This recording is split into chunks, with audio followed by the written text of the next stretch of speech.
would like to talk a little bit about Metta.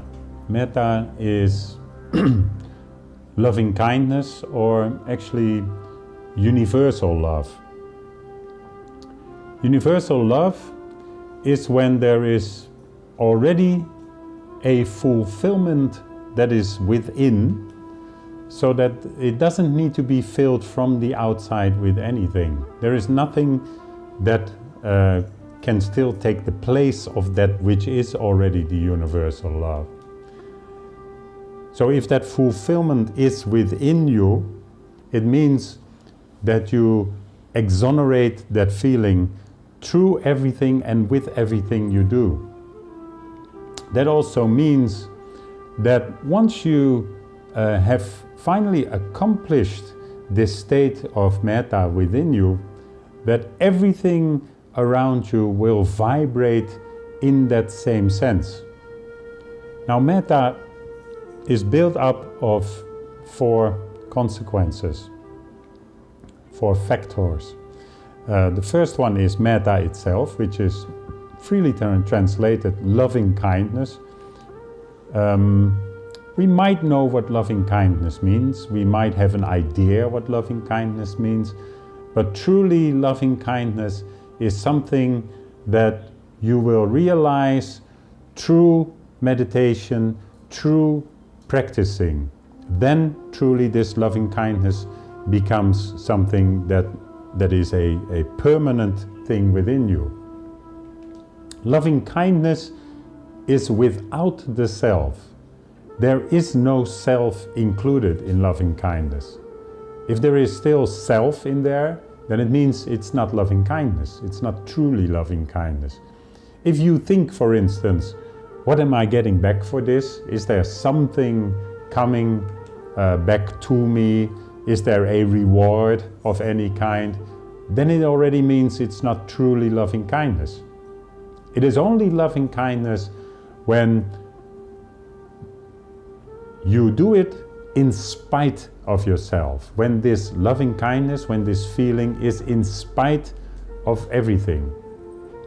It is not necessary to have any kind of reward. Now we all can probably imagine that loving kindness is something that we might see with, for instance, the Dalai Lama, or we would see loving kindness with somebody like Gandhi. But loving kindness does not have to be reflected on anything. Loving kindness is within us, it's within everybody. Loving kindness is a state of being that we can actually develop. And the extraordinary thing about loving kindness is that the more we pass this on, the more that we try to share this feeling of loving kindness, the more we will have of it within us. So that means that loving kindness is something that actually grows. It is something that you get more of the more you give it. And therefore, sometimes you see people say that giving sometimes is much better than getting something. And this is the same thing with loving kindness. Loving kindness is much better to give, is much better to give to people than that you are expecting to receive. There is no expectance in loving kindness. And that is a very important thing. There is no expectance. Sometimes when we practice loving kindness, we even think, oh, but what is that person going to do with that energy? What is he going to turn it into? Especially if it's somebody who we might think is not such a nice person in our view. Then we might think, hey, what is he going to do with that? Is that going to be a good thing that I'm sending out these rays of loving kindness towards this person? Well, it's non-expecting. So you don't have to expect anything back for the feeling of metta. Now, metta is the first step, and funny enough, that is even the easiest step, this loving kindness. The second step is karuna, and karuna is that you actually in that moment really feel the empathy with everything around you. In that moment, the empathy with all the living creatures that are there, or as I would like to say it, all sentient beings. And that empathy actually grows through the third factor, which is mudita.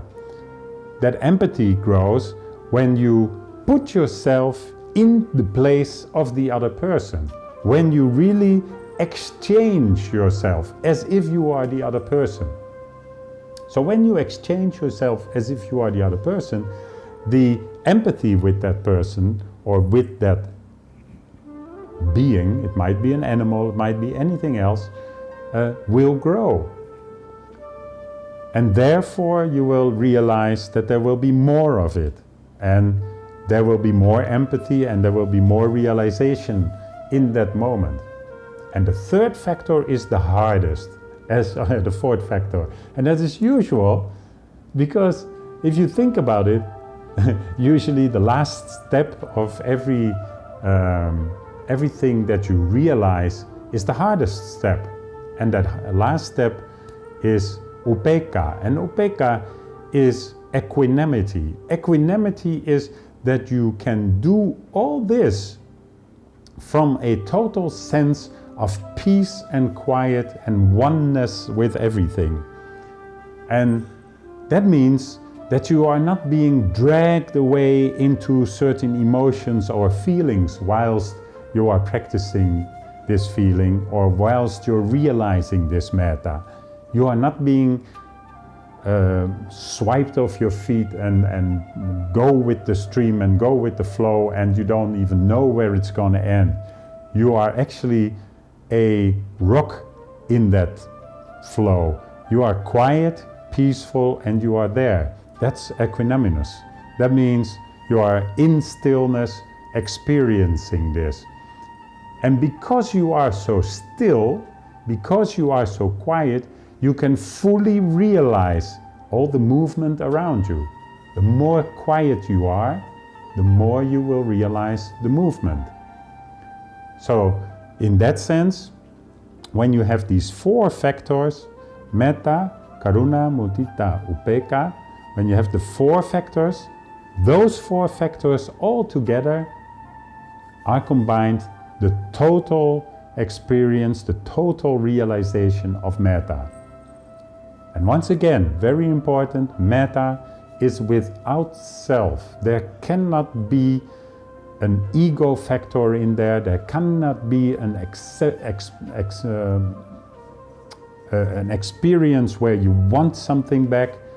There cannot be an expectance. Can I please get something back for this strong feeling that I have given you? It is without all this. Metta is fully in this moment, in stillness, in equanimity, and then you can experience it. Now, Metta is something you can practice, and we will do in a later video, we will do one of the practices of Metta, how to do this and how to really be able to develop this within yourself so that it becomes something that you fully realize in this moment.